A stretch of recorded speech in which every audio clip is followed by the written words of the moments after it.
Welcome to Sivka Sailing. This is a recap of our June 19th, 2024 Wednesday night beer can race. We're sailing with the Chicago Corinthian Yacht Club, and this is the last race of the Wednesday A series. We got to the line early, staying back a little bit from the previous starting sequences and running it back and forth a few times.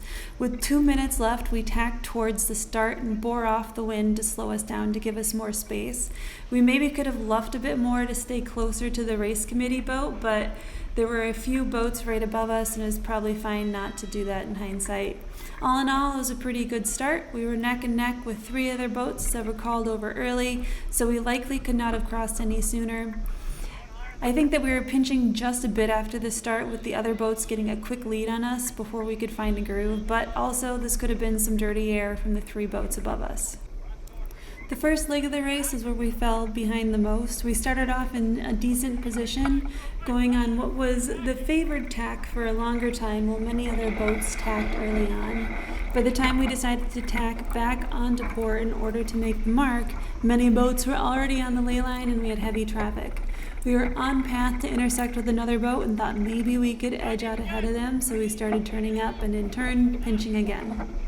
About 3 boat lengths from them, rather than easing the main out dramatically and turning way down, Gary made the call to tack immediately. It was a great job by Rachel and Katie jumping down from the rail and getting the boat turned very quickly, but we were short of the mark and nowhere to tack away to at this point. We started pinching, losing tons of ground before other boats were rounding the mark easily.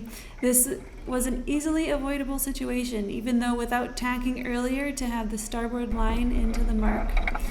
Had we seen our course with the other boats sooner that was intersecting, we could have easily ducked down for just 5 seconds, losing a little speed and able to tack right behind them on the ley line.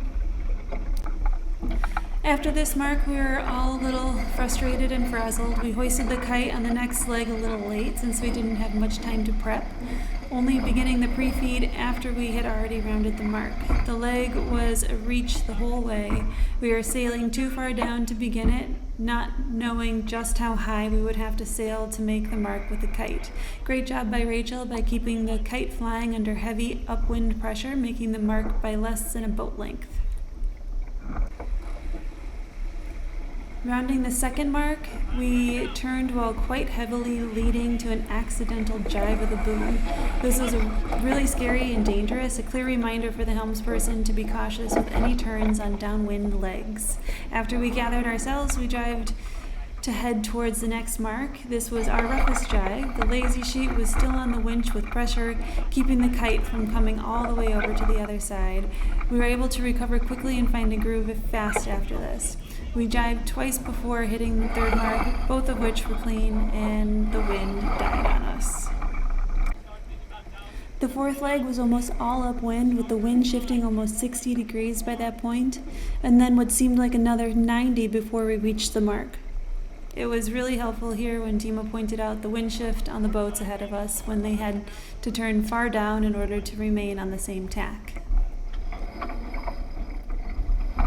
Archimedes steamed ahead of us at lightning fast 3 knots at the 4th mark. We ended up right on their stern, and we would have been better off here turning down further and ducking under them.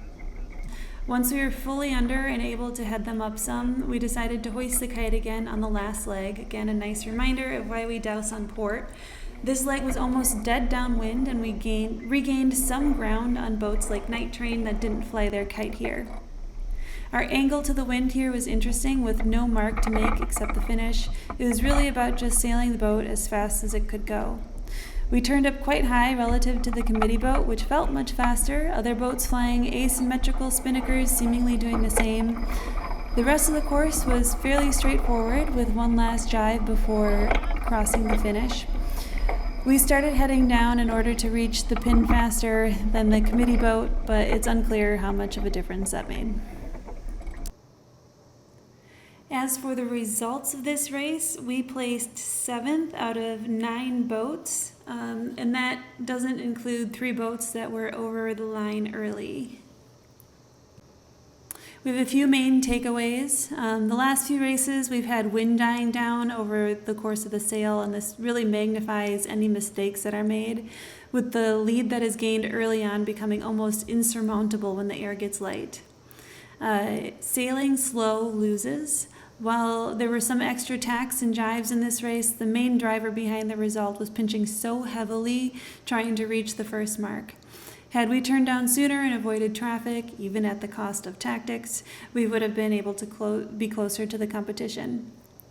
We had people in new roles tonight, which is great for learning how to work more effectively as a team, but sometimes it's not conducive to the best results of the night.